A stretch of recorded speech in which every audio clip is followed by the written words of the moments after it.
It was a quiet evening on the edge of the city. The streets were calm, the air still, and the sky fading into that soft orange color that comes just before nightfall. A man in a clean military uniform was driving home after a long day at a leadership event. He had spent hours speaking with young recruits, sharing lessons about discipline, service, and respect. Now all he wanted was to get home, take off his heavy jacket, and rest. He drove carefully as he always did. His car was spotless, the license and registration up to date, and his driving record perfect. He believed that following the rules was part of setting an example, both as a soldier and as a citizen. His mind drifted to thoughts of his family.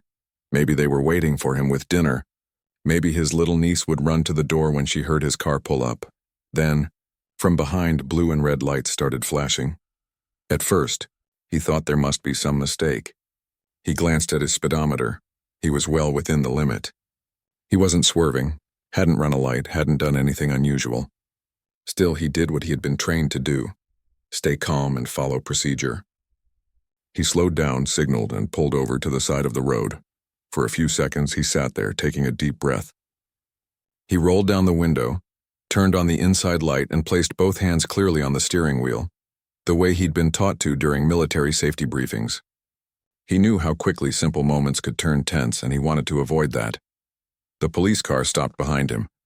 The bright headlights made it hard to see anything in the mirror. A door slammed and heavy footsteps approached. Then a voice came, sharp, impatient, and louder than necessary. "Turn off the engine." Now he did calmly. "Yes, officer," he said softly. The officer's flashlight beam cut across the inside of the car, stopping on his face, then moving to the uniform he was wearing. But instead of respect, something else filled the officer's tone.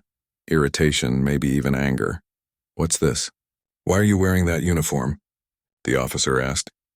"It's my service uniform," the man said, keeping his voice polite. "I'm an Army officer, sir. I was just coming back from a military event." "License and registration," the officer barked, ignoring what he said. He nodded, moving slowly. "I'm reaching for it, sir. It's in my wallet right here." But as he reached toward the center console, the officer's tone changed again. "Keep your hands where I can see them." He froze immediately.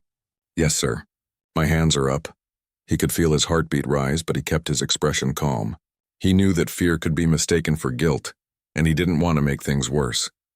The officer's flashlight moved around the car again, landing on the general's identification badge that clearly displayed his rank and name.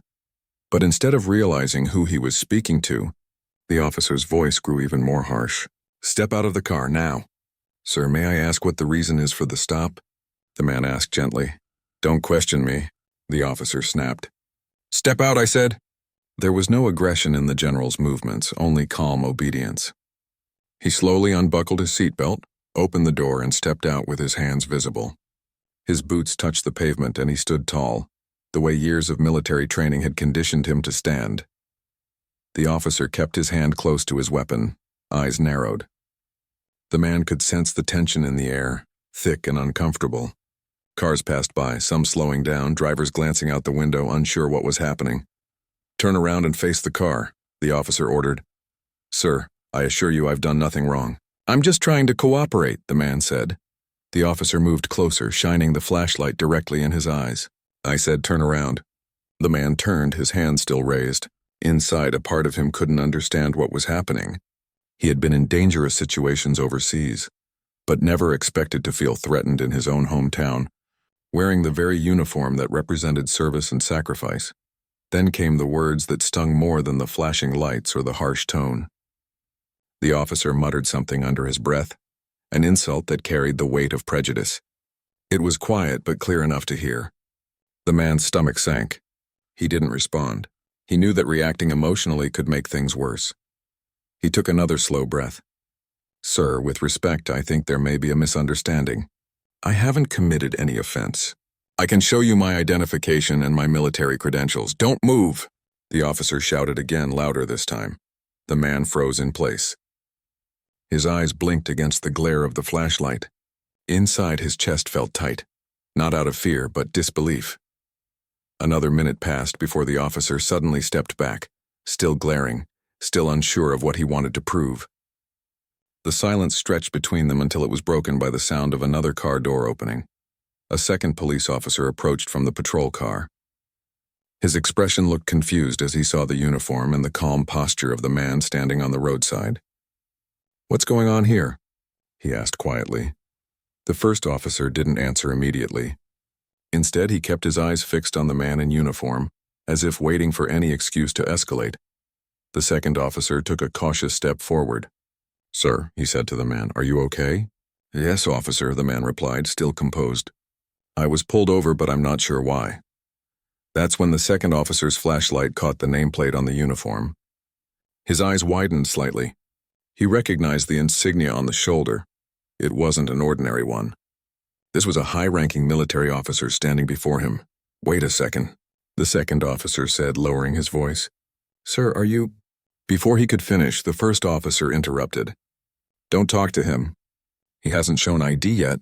But by then, the second officer had already noticed the official identification lying on the driver's seat through the open car door. He stepped closer, picked it up carefully, and looked at it under the light. His expression changed completely. He looked back at the first officer. "You need to put your weapon down," he said firmly. The first officer looked startled. "What?" "No, he's a lieutenant general," the second officer said quietly but firmly. "You just pulled over a United States Army lieutenant general." For a moment, there was nothing but silence. The first officer blinked, his expression flickering between confusion and disbelief. The man in uniform didn't speak. He simply stood there, calm, collected, though his heart was heavy with disappointment. The second officer turned toward him respectfully. "Sir, I'm deeply sorry for this." "There must have been a misunderstanding." The man nodded slightly. "I hope so," he said quietly. "I'd just like to go home now." But he knew it wasn't over. He could see the shock spreading on the second officer's face, the realization of what had just happened. The dash cam on the patrol car had recorded everything, the shouting, the aggression, the insults. Within minutes, supervisors were called to the scene. The general sat quietly in his car while they reviewed the footage, his mind replaying the events again and again. It wasn't about rank or power. It was about respect, about how easily someone could be treated unfairly even when they did everything right. When the senior officers arrived, their tone was very different. They were apologetic, professional, and visibly embarrassed. They assured him that the situation would be handled properly. He nodded, listening, but his thoughts were elsewhere, on how many others might not have been as fortunate as him to have proof of who they were, or to stay calm under pressure. The night ended quietly. The man finally drove away, the flashing lights fading behind him. But the moment stayed with him, the disbelief in being treated that way, the chill that came from realizing how fast respect could vanish in the face of prejudice. At home, as he took off his uniform, he looked at the medals pinned to his chest. Each one told a story of service, sacrifice, and leadership. But tonight's story was different. It was a reminder that no amount of rank or achievement could protect someone from bias when it was left unchecked. He sat down, took a long breath, and whispered to himself, "Something needs to change." That night, the video from the dash cam would begin its journey across social media. But for now, the city slept, unaware that a small roadside stop was about to become a national conversation about justice, respect, and accountability. The morning after the incident, the man woke up early, though he had barely slept. His mind kept replaying the same images over and over.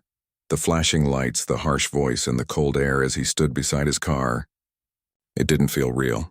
He had faced danger before in distant places, but this was different. This time it happened at home on a quiet street for no reason. He made a cup of coffee and sat by the window. The world outside looked peaceful. Kids waited for the school bus. Neighbors walked their dogs. Everything seemed normal. Yet inside he felt something had shifted. He tried to brush it off at first. Maybe it was just one bad encounter. Maybe the officer was having a bad night. But the look in the man's eyes, that anger, that lack of respect, kept returning in his thoughts. His phone buzzed on the table. At first he ignored it. Then it rang again and again. Finally he picked it up. "Sir," said a voice on the other end, "are you aware that there's a video of your traffic stop circulating online?" He frowned. "A video?" "Yes, sir. It's everywhere. Someone must have recorded it from their car. It's gone viral overnight. He paused, silent. A strange feeling came over him. Part disbelief, part concern. He hadn't told anyone about what happened. He hadn't even planned to. "Thank you," he said quietly and ended the call. He opened his laptop and searched his name. Within seconds, dozens of clips appeared. Short videos from phones, dashcam recordings, and even the officer's own body camera footage that must have leaked somehow. Every news site, every social platform was talking about it. In one clip, the officer could be seen shouting at him while he stood calm and respectful. In another, the uniform glimmered under the harsh lights, a clear sign of who he was. People had started commenting, sharing, and reacting. The comments were pouring in faster than he could read them. "This is unbelievable. How could anyone treat a military officer like that? He handled it better than anyone could have. This needs to be investigated immediately." There were thousands of similar messages, some angry, some heartbroken, some simply shocked.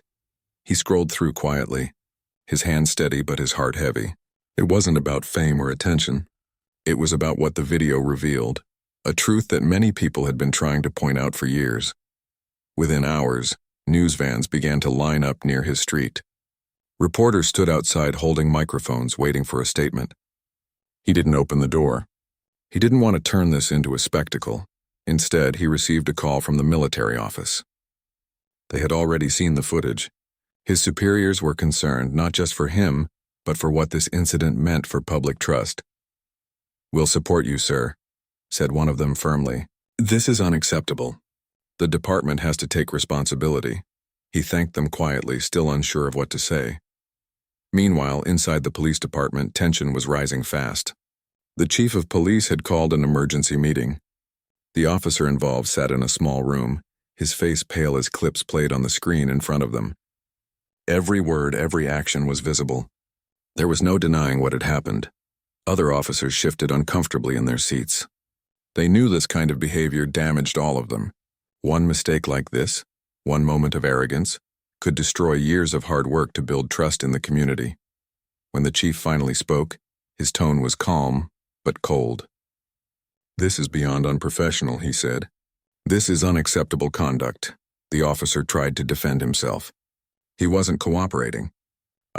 You thought wrong," the chief interrupted sharply. He identified himself clearly. He was calm, respectful, and followed every order. There was no threat, no justification. Silence filled the room. The chief continued, "You pointed your weapon at a decorated officer of this country. You insulted him. You escalated a peaceful situation into something dangerous. There's no excuse for that." The officer looked down, saying nothing. The weight of his actions began to sink in. By noon, the department's public relations office released a short statement saying they were aware of the incident and that a full investigation was underway. But it was too late to calm the public. The footage was spreading faster than any official response could catch up with. That evening, television anchors discussed the story on every channel. The footage played repeatedly, a uniformed officer standing calmly while a policeman shouted and threatened. "This is not just about one man," one anchor said during a live segment. "This is about the bigger issue of respect, training, and equality. If this can happen to a high-ranking military officer, what happens to others who don't have that uniform or status?" Across the country, people nodded in agreement. Many shared their own stories online, describing times they had been stopped unfairly or treated with disrespect. The story had opened a wound, one that had been hidden for too long. Meanwhile, the man stayed quiet. He avoided interviews, avoided attention. He didn't want anger to be the message. He wanted understanding, reform, and reflection. Late that night, he received a call from an older friend, a retired general who had mentored him early in his career. "You did the right thing by staying calm," the older man said softly. "You showed the kind of strength people need to see right now." "It shouldn't have happened at all," he replied. "No, it shouldn't," his friend said. "But now that it has, maybe it can mean something. Maybe it can start a change." Those words stayed with him. By the next morning, national news outlets were reporting updates every hour. The police chief held a press conference. Cameras flashed, microphones pointed forward. "The actions seen in that video do not reflect the values of our department," the chief said firmly. "The officer involved has been placed on administrative leave pending investigation. Reporters shouted questions. Will he be fired? Was there racial bias involved? Has the department apologized to the general? The chief hesitated before answering. We have spoken directly with the military officer involved, and we have apologized. We are cooperating fully with federal authorities reviewing the case. That single sentence made headlines within minutes. Inside his home, the man watched the conference quietly. He wasn't looking for revenge or public sympathy. What mattered to him was accountability, not just for himself, but for every person who might one day face a similar situation. Messages began arriving from people across the world. Veterans, teachers, students, ordinary citizens, all expressing their support. Many wrote that his calm behavior during the confrontation had inspired them. You didn't raise your voice, one message read. You stood your ground with dignity. That's real strength. He smiled faintly at that message. It wasn't the kind of strength that came from rank or medals, but from patience, discipline, and humanity. While the internet buzzed, local officials began visiting his home to personally express regret. The mayor called him directly, saying, "This incident has deeply embarrassed our city. Please know that we're taking it seriously." He listened quietly. "I appreciate that," he said. "But this isn't about me. It's about making sure no one else goes through this." The mayor paused. "You have my word, sir. We'll make changes." In the police station, the first officer sat alone in the break room, scrolling through his phone. His face looked empty, almost numb. The comments online were harsh. Thousands of people criticizing his actions, calling for justice. He didn't speak to anyone. He just stared at the screen, realizing how one moment of anger had changed everything. Back at home, the man finally stepped outside after 2 days of silence. Neighbors greeted him warmly, some shaking his hand, some simply nodding with quiet respect. No one spoke loudly. They didn't need to. He felt a mix of gratitude and sadness. Gratitude that people cared. Sadness that this had to happen at all for others to notice the problem. As the sun began to set, he walked along his driveway and looked up at the sky. The same calm orange light that had filled the air the night of the stop was there again. But this time it felt different, heavier, more meaningful. He didn't know what would happen next, whether justice would truly be served, whether the system would change. But he knew one thing for sure. Silence could no longer be an option. He returned inside, took a deep breath, and began writing down everything that had happened. Every word, every detail, every emotion. He wasn't doing it for himself. He was doing it for the people who didn't have a voice, for those whose stories never reached the news. The story wasn't over. It was only beginning, and this time the whole world was watching. The video had now reached every corner of the country. News channels played it repeatedly, and social media was filled with people sharing their opinions. What had started as a quiet, late-night traffic stop had turned into a national debate about respect, equality, and accountability. Everywhere he went, people recognized the man in uniform. Even though he hadn't spoken publicly yet, his calm and dignified reaction during the incident had made a powerful impression on millions. He represented patience under pressure, and that image had become a symbol of what it meant to respond with grace in the face of injustice. Still, the attention was overwhelming. He had never wanted fame. All his life he believed in serving quietly, doing his duty without expecting applause. Now strangers were sending him messages, thanking him for his strength. Others demanded that he take legal action, but he wasn't sure what he wanted yet. He sat one evening in his living room with the television muted, watching the news headlines scroll across the screen. Police officer under investigation. After viral traffic stop. Army officer's calm response sparks national outcry. Public demands reform after shocking footage. He turned off the TV. He didn't need to see it again. He was living it. A few minutes later, his phone rang. It was a representative from the police department. "Sir," the voice said politely, "we're reaching out to offer another formal apology. The chief would like to meet with you in person." He thought for a moment before answering. "All right," he said softly. "I'll come in tomorrow." The next day, he arrived at the department's headquarters. Cameras flashed as he walked up the steps, though he didn't stop to speak. Inside, the atmosphere was tense. Officers moved quietly in the hallways, avoiding eye contact. The chief met him in a small conference room. "Thank you for coming," the chief said. "We want you to know that this department does not stand behind what happened. It was wrong on every level." The man nodded. "I appreciate that, Chief, but I'm not here for apologies. I'm here because this shouldn't happen again to anyone." The chief sighed. "You're right. We're already working on new training and policy changes. The officer involved has been suspended without pay while the investigation continues." He listened carefully. "That's a start," he said quietly. "But it has to mean something. People need to see action, not just words," the chief agreed. "They will." After the meeting, reporters waited outside again, asking for comments. He gave only one short statement. "Respect is something we all deserve, in uniform or not. I just want to see real change." That one sentence was replayed across television screens all night. Within days, the story reached the highest levels of government. Lawmakers spoke about it during meetings and interviews. Civil rights leaders discussed it as an example of how bias and poor training could lead to dangerous situations. Even with those who serve the nation, some people organized peaceful rallies in support of him and others who had faced similar treatment. They carried signs calling for reform, fairness, and justice. The man stayed home most of the time, avoiding the spotlight, but he watched these gatherings on TV. Seeing so many people standing together, not with anger but with purpose, gave him hope. He realized this had grown far beyond him now. It had become a movement. Meanwhile, the officer involved remained under investigation. His face had become known across the country too, though for very different reasons. Inside the police department, he was no longer seen as just another officer. He was the center of every conversation, every meeting. Some of his fellow officers were angry with him, not out of hatred but disappointment.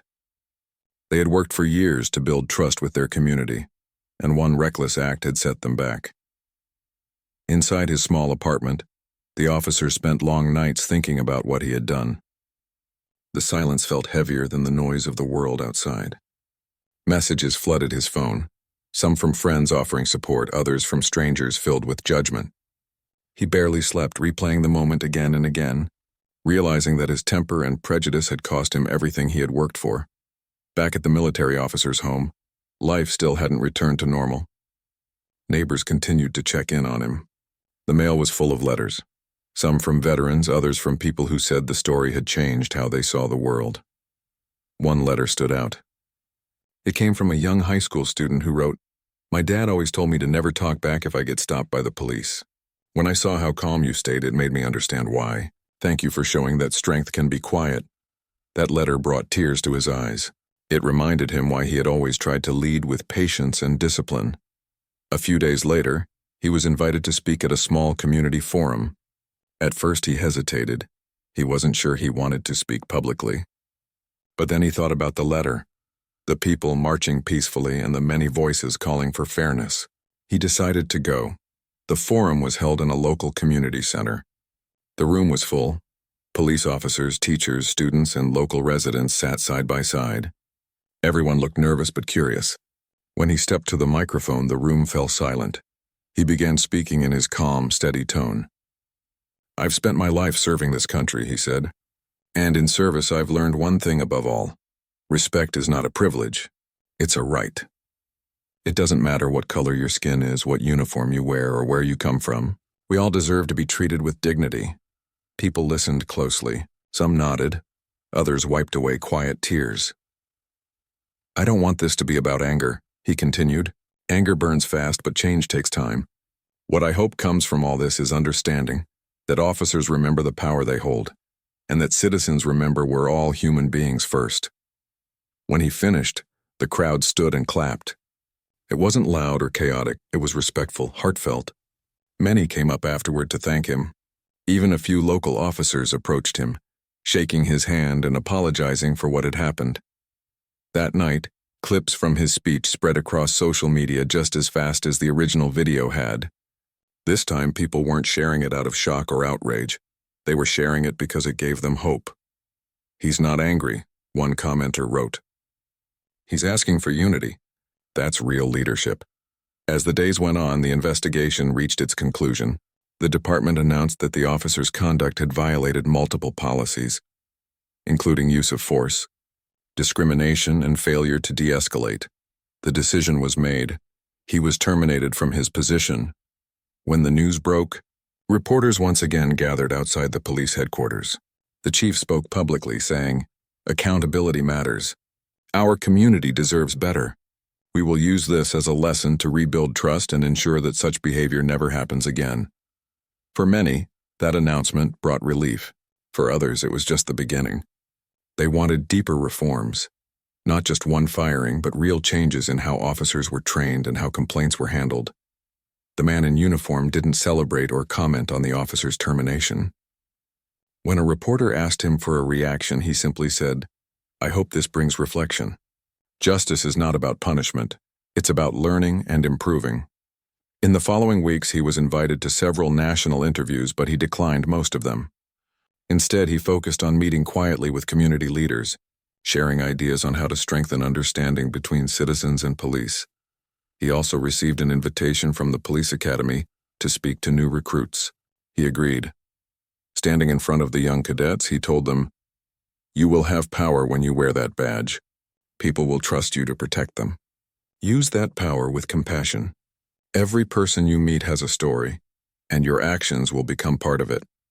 His words left a deep impression on everyone in the room. Some recruits said later that his talk changed how they viewed their future roles. Over time, the noise surrounding the story began to fade, but the message stayed. People still referred to it as the lesson in calmness. Schools discussed it in classrooms. Police departments used it as part of training seminars. Months later, he received an invitation to a national event recognizing leaders who had promoted peace and understanding. He didn't see himself as a hero, but he accepted the invitation. When he took the stage, the audience stood in appreciation, not for his rank, but for his humanity. He looked out at the crowd and said softly, "Change doesn't start with speeches or headlines. It starts when one person chooses to treat another with respect." The applause that followed wasn't loud or dramatic. It was steady, genuine, and filled with admiration. That night, as he returned home, the city lights glowed outside his car window. It had been a long journey from that quiet roadside where everything began. He had faced fear, injustice, and unwanted fame, yet he had turned it into something meaningful. The road had been rough, but it had also shown that even in the darkest moments, calm and compassion could light the way forward. Weeks passed after the official announcement that the officer had been terminated. The news had spread across the country again, but this time, people weren't just angry. They were talking about what needed to change. It was no longer only about one incident or one mistake. It had become a larger conversation about fairness, respect, and how people in authority could regain trust. For the man in uniform, life was finally beginning to quiet down a little. The crowds of reporters had left his street. The flashing cameras that had once followed his every move were gone. But the story still lived online, and people still sent messages of support every day. Some messages were long letters, written by people who had gone through similar experiences. Others were short notes that simply said, "Thank you for showing grace." He read many of them late at night when he couldn't sleep. Each word reminded him that something good could come out of something painful. He didn't feel bitterness anymore, only a deep sense of responsibility. He had not asked for this role, but somehow he had become a voice for change. Meanwhile, inside the police department, a different kind of silence had settled in. Officers were more cautious now, more thoughtful in their interactions. The chief had ordered new training programs focused on respect, communication, and cultural understanding. Every officer had to attend, no exceptions. In one of those sessions, the chief spoke plainly. "What happened a few months ago should never happen again," he said. "We cannot protect the public if the public doesn't trust us. We're here to serve, not to intimidate. Every badge must stand for integrity." Some officers nodded. Others looked down, reflecting quietly. Many had seen the viral video more than once. It was a reminder of how one wrong decision could hurt not only one person, but the reputation of the entire department. The officer who had been fired was no longer in town. After the decision, he had moved away quietly, avoiding the media and public attention. Some said he was struggling to find peace, while others said he was trying to understand where things went wrong. He had once believed that authority gave him control, but now he was learning that control without respect leads only to regret. Back at the general's home, A letter arrived from the police chief himself. It was handwritten, a small gesture but a sincere one. It said, "I cannot undo what happened that night, but I can promise you that we are working to make sure it never happens again. Your calmness taught us all a lesson we will not forget." He read the letter carefully, then folded it and placed it in a drawer with the others he had received. For him, forgiveness was not about forgetting. It was about letting go so something better could grow in its place. One afternoon, he decided to visit a local police training academy. It wasn't planned, he simply felt drawn to it. When he arrived, the director was surprised but honored to see him. They gave him a tour of the classrooms and simulation areas where new recruits practiced real-life situations. At one point, a group of young trainees recognized him and stood quietly, waiting for him to speak. He smiled and said, "You all chose a hard job, but it's also one of the most important ones. People will remember how you make them feel, not just what you say or do. If you treat others with fairness, they'll see you as protectors, not threats." One trainee raised his hand nervously. "Sir, how did you stay so calm that night?" He paused before answering. "In the military, I learned that panic never helps. When things get tense, you breathe, you focus, and you choose peace over pride. That's what strength really is, knowing you can control yourself even when someone else loses control." The room was silent for a moment. Then, one by one, the trainees nodded. They understood. After leaving the academy, he felt lighter. Maybe this was what his experience was meant to lead to. Not anger, not revenge, but guidance. That evening, he received an invitation to speak at a national conference for law enforcement and community leaders. It would be held in the capital, bringing together people from across the country to talk about reforms, accountability, and rebuilding trust. He thought about it for a few days before accepting. When the day finally came, the auditorium was filled with hundreds of people, officers in uniform, government officials, activists, students, and journalists. The atmosphere was serious but hopeful. Everyone wanted to hear what he had to say. He stepped up to the podium. Cameras flashed, but he didn't look nervous. His voice was calm, steady, and sincere. "Many of you have seen the video," he began. "You've seen how quickly a situation can turn from calm to chaos. But I'm not here to talk about that night. I'm here to talk about what we can learn from it." He paused, letting the silence fill the room. "Respect isn't something you demand. It's something you earn, through how you treat others. I've served this country for decades, and I've learned that leadership is not about rank or power. It's about responsibility. Whether you wear a uniform or not, you have the power to make someone feel safe or afraid. That choice defines you." The audience listened closely. Some nodded, others took notes. A few even wiped their eyes. "I don't hate the man who stopped me," he continued. "I pity him. Because when you let fear and prejudice guide you, you lose a part of your humanity. What I want is for every officer, every citizen, to see each other as human first." He ended with a simple sentence. "Change starts with how we choose to treat the next person we meet."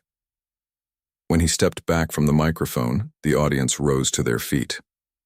The applause wasn't loud at first, and it grew slowly, like a wave of understanding spreading across the room. Later that night, he received countless messages from people who had attended the event. One officer wrote, "Your words changed the way I see my badge." Another said, "You reminded me why I joined the force in the first place." The next few weeks brought visible changes. The city's police department launched a new community partnership program, inviting local residents to share their experiences and concerns directly with officers. Schools hosted discussions about respect and empathy. Local news covered stories about officers helping their neighborhoods instead of just enforcing rules. For the first time in a long while, people were beginning to trust again. The man watched all this quietly. He didn't want credit or recognition. He was just glad to see something good growing out of something painful. One weekend, he visited a small park where families were enjoying the afternoon. He sat on a bench sipping coffee, watching children play and people laugh. A young man wearing a police uniform walked up hesitantly. "Sir," he said, "I just wanted to thank you. I joined the force recently, and your story is part of our training now. It taught us how powerful calmness and respect can be." The man smiled warmly. "That means a lot," he said. "Just remember, kindness doesn't make you weak. It makes you human."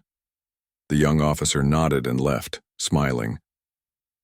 As the sun set, the man looked around and felt a sense of peace. For the first time in months, his heart wasn't heavy. He knew the journey wasn't over, but it was moving in the right direction. Later that evening, as he sat by his window, he thought about everything that had happened. The fear, the outrage, the lessons, and the change that followed. Sometimes the hardest moments in life become the strongest bridges to something better. He whispered softly to himself, maybe this was meant to happen, not to hurt, but to heal. He didn't know what the future would hold, but he did know that one act of calmness had sparked something far bigger than himself. And somewhere, in police stations, classrooms, and homes across the country, people were remembering his story, not just as a moment of injustice, but as a turning point toward understanding. Months passed and the world began to move on. The buzz around the incident gradually faded, but the lessons learned remained. People spoke less about the officer or the viral video, and more about the lasting changes that were slowly taking root. For the man in uniform, life had returned to some form of normalcy, but it was a normal that felt different. He no longer woke up to the same feelings of anxiety or unease. The weight of the incident was still there, but it no longer felt like it controlled him. He had found a new kind of peace, one that came from knowing he had done the right thing despite the chaos that had followed. But even as things quieted down for him, the message continued to echo. His story was being told in schools, at community meetings, and in police academies. It had become more than just a viral video or a national news story. It had become a movement, a reminder that respect for others was the foundation of any strong community. It wasn't just law enforcement that had been affected by what happened. Communities had taken the opportunity to reassess their relationships with the police. Across the country, conversations were happening in living rooms, at kitchen tables, and in local parks. People were talking about their experiences with authority, about fear, trust, and the power of kindness. In one small town, a community group organized a series of workshops that brought together police officers and local residents. The goal was simple: to create a space for honest conversation. The workshops were led by a diverse group of speakers, including activists, veterans, and social workers, but the most anticipated session was the one that featured the man in uniform. He had been invited to speak again, not as a military officer, but as a voice for change. When he arrived, he was met with a crowd of familiar faces: local police officers, parents, and young people.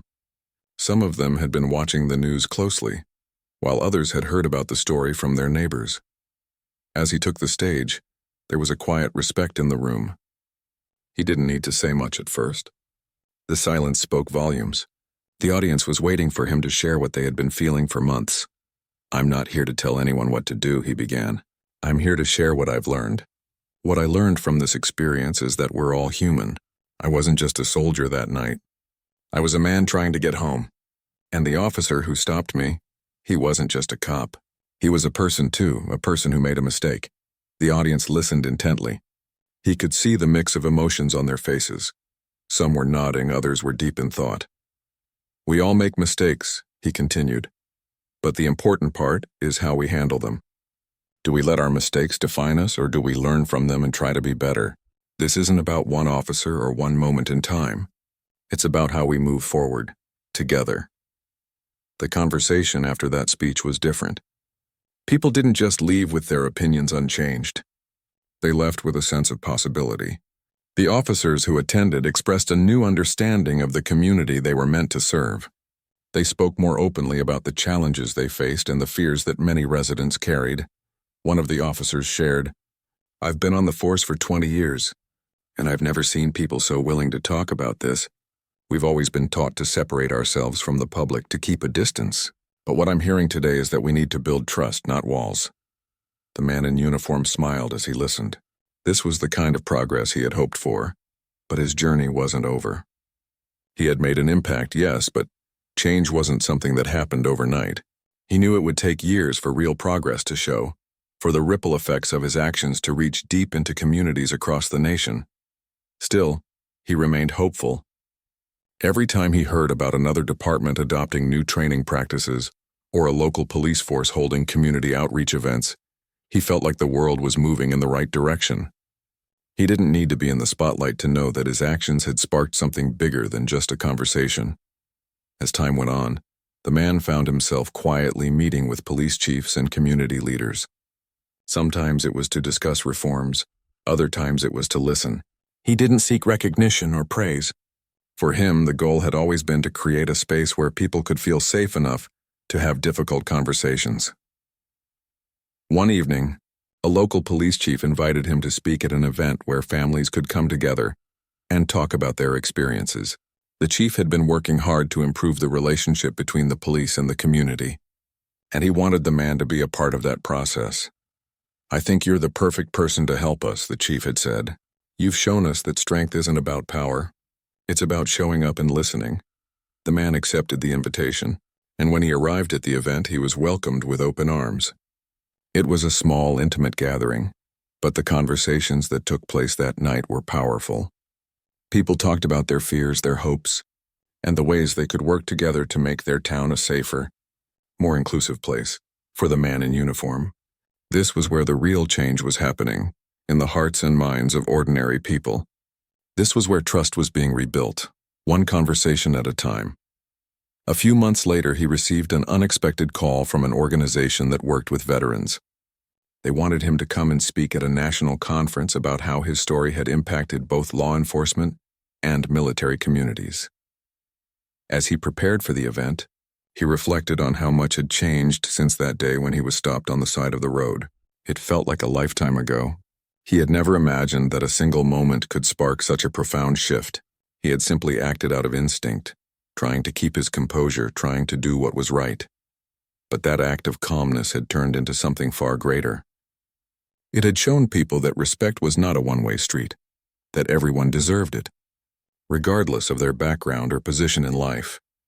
When the day of the conference arrived, he stood before a crowd of veterans, police officers, community leaders, and activists.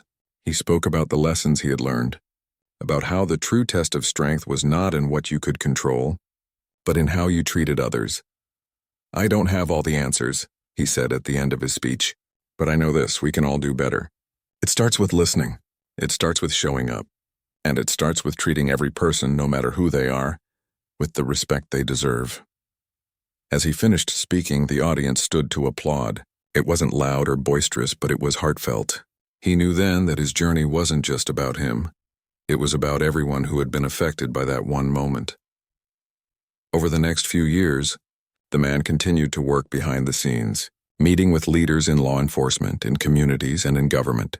He shared his experiences, offered advice, and encouraged others to keep pushing for change.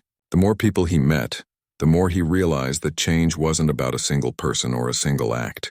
It was about a collective effort, a nationwide movement that was working toward a more just and respectful society. In the end, he understood that his role had never been about fame or recognition. It had been about sparking a conversation, one that had the power to change the way people saw one another. His actions had become a catalyst for a larger shift in society, and though it had been difficult, it was worth it.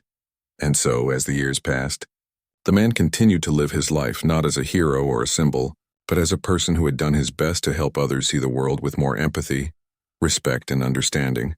His story had touched the lives of many, and while it was no longer a headline or viral video, its impact could still be felt every time a person chose kindness over fear.